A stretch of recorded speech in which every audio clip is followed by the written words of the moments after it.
শোনো হে ব্যস্ত চঞ্চল পৃথিবী, আমি বুঝি না ক্ষমতা, পদ, খ্যাতি।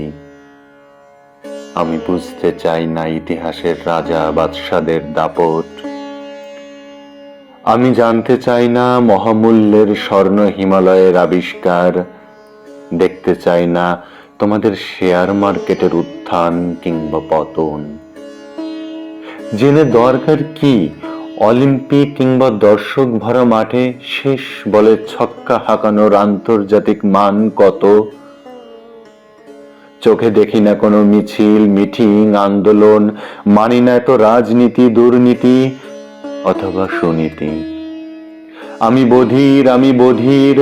বধির যেন সহস্র শতাব্দী ধরে পুঁতে রেখেছি মাটির নিচে আমার কর্ণ পর্দাকে।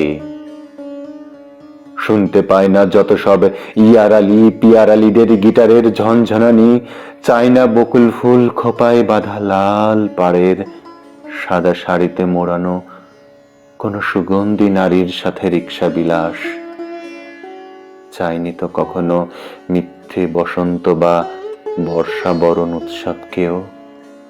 আমি প্রেম চাই না, ভালোবাসা চাই না, ওসব ডেটিং, মন ভাঙা, মন গড়া আর বিরহ বেদনার গল্পগুলো পড়ে থাক আলালের ঘরে বাইক ছুটিয়ে চলা কোনো এক দুলালের জন্য।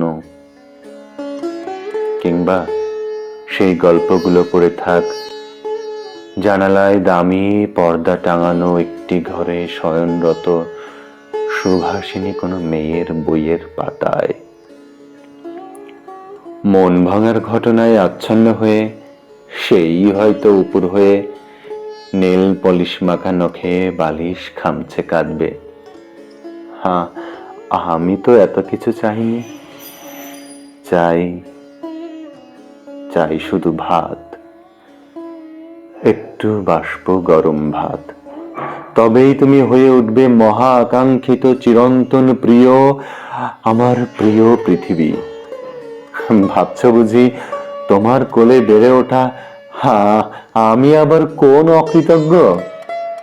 না, আমি কোনো অকৃতজ্ঞ নই।